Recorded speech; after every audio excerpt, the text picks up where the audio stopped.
Everyone, welcome again. आज की video के अंदर हम करेंगे कुछ short tricks related to divisor, proper divisor, even divisor, किस तरह से हम यहाँ पे फाइंड आउट करते हैं। ठीक है, कोई भी वैल्यू दे दी, for example for the number 240 find the total number of divisor, total number of even divisor, odd divisor या सम ऑफ द डिवाइजर। ठीक है, इस टाइप से क्वेश्चन आपसे पूछ सकता है एग्जाम के अंदर कोई भी वैल्यू देके। तो सबसे पहले हम उस जो भी नंबर हमें गिवन है उसके फैक्टर कर लेंगे। ये सारे क्या है, किसके मल्टीप्लाई के अंदर होंगे, ये सारे प्राइम नंबर 2, 3, 5, 2 की पावर 4, 3 की पावर 1, 5 की पावर 1। तो यहाँ पे अगर हमें टोटल नंबर ऑफ डिवाइजर निकालने हैं तो उसके लिए क्या हो जाएगी, जो भी पावर है यानी कि इसकी पावर m1, इसकी पावर m2, इसकी पावर m3। ठीक है, इस टाइप से तो पावर को हम एक एक ऐड कर देंगे और सभी पावर्स की वहां पे मल्टीप्लाई, यानी कि m1 प्लस में 1, m2 प्लस में 1, m3 प्लस में 1।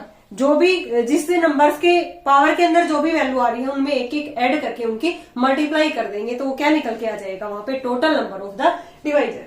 तो यहाँ पे 4 प्लस में 1 5, 1 प्लस 1 2, 1 प्लस 1 2। तो यहाँ पे इसके टोटल नंबर ऑफ डिवाइजर 20 आ गए। अगर ऐसे ही हमें total number of proper divisor, ठीक है, प्रॉपर डिवाइजर के अंदर हम 2 माइनस कर देंगे, ये क्या होते हैं हमारे इम्प्रॉपर डिवाइजर। 2 क्या होते हैं यहाँ पे, इम्प्रॉपर डिवाइजर। तो यहाँ पे total number of proper divisor 18 आ गई। अगर हमें निकालने हो total number of even divisors, even divisor के लिए आपको क्या करना है, पावर ऑफ इवन नंबर, यहाँ पे हमें जो इवन नंबर की जो भी पावर है वो एज इट इज लिखनी है और जो रेस्ट पावर आएगी उसके अंदर 1 इंक्रीज करके उनकी मल्टीप्लाई करनी है। ठीक है, power of even number, even number क्या है यहाँ पे हमारा 4 एज इट इज। जो रिमेनिंग पावर रहेगी 1 1 ऐड कर देंगे और उनकी मल्टीप्लाई कर देंगे, that is 16। Total number of even divisor is 16।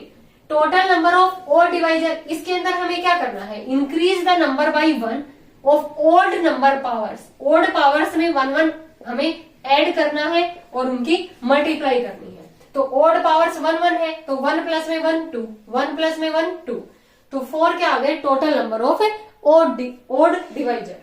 अगर हमें निकालने हो सम ऑफ द डिवाइजर तो इसके लिए फॉर्मूला है P1 की power m1 plus 1 minus 1 upon में P1 माइनस 1। P1 मीन्स यहाँ पे पहले वाला फैक्टर, P1 की पावर m1, P2 की पावर m2, P3 की पावर m3। P1 की power m1 plus 1 minus 1 upon P1 minus 1, P2 की पावर m2 प्लस में 1 minus 1 upon P2 minus 1, P3 की पावर m3 प्लस में 1 माइनस 1 अपॉन P3 माइनस में 1। P1 हमारा factor क्या था यहाँ पे 2, 2 की पावर m1 प्लस 1, 4 प्लस में 1 5 माइनस 1 अपॉन 2 माइनस 1। फिर नेक्स्ट फैक्टर था 3, 3 की पावर 2 माइनस 1 अपॉन 3 माइनस 1, 5 की power 2 minus 1 upon 5 minus 1, that is इनकी मल्टीप्लाई करेंगे तो 744 is the sum of the divisor.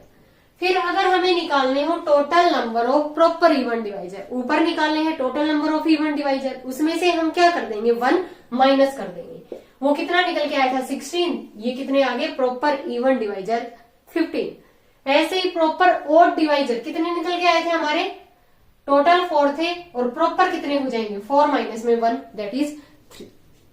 ठीक है, तो कोई भी वैल्यू देख के आपसे ये पूछ सकता है कि यहाँ पे टोटल नंबर ऑफ डिवाइजर्स कितने होंगे, total number of proper divisor, total number of odd divisor and total number of even, और लास्ट में सम ऑफ डिवाइजर।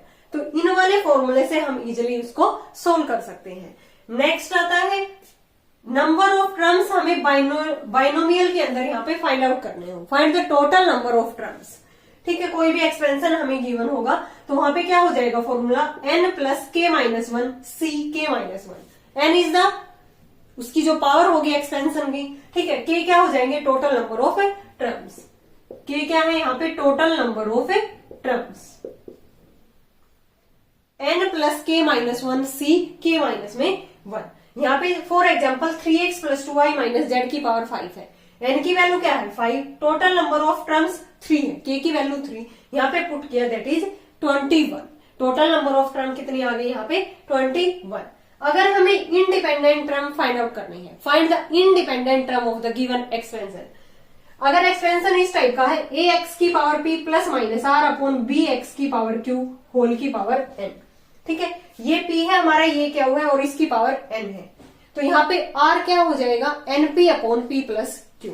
r क्या हो जाएगा, np अपॉन p plus Q. Then T R plus one is the independent term. ठीक है, r की value निकलने के बाद टी आर प्लस वन हमारी कौन सी हो जाएगी, इंडिपेंडेंट टर्म। यहाँ पे n की वैल्यू तो ये हमें गिवन मिलेगी, p की वैल्यू ये और q की वैल्यू ये। एक्सपेंशन के अंदर हम पुट कर देंगे, r की वैल्यू निकल जाएगी। फॉर एग्जाम्पल 1/2 x की पावर 1/3 प्लस 1/3 x की पावर 1/5 होल की पावर 8 है।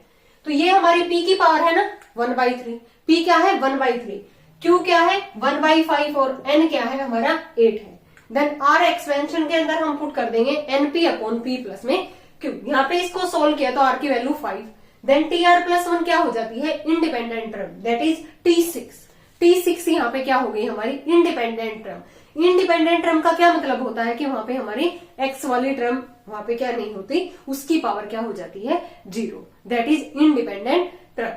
तो ये कुछ ट्रिक्स थी हमारी related to divisors and binomial expansion. ठीक है, जो वेरी वेरी हेल्पफुल रहेंगे आपके लिए टीजीटी एंड पीजीटी एग्जाम के लिए। हम ऐसे ही छोटी छोटी वीडियोज बनाते हैं रिलेटेड टू शॉर्ट ट्रिक्स। ठीक है, जो हमारे एग्जाम के अंदर हमारा बहुत टाइम बचाएंगी। ठीक है, तो इन वीडियोज को आपको बहुत अच्छे तरीके से इनको देखना है, सोल्व करना है, और अगर आपको ये पसंद आए तो लाइक शेयर एंड सब्सक्राइब करना है।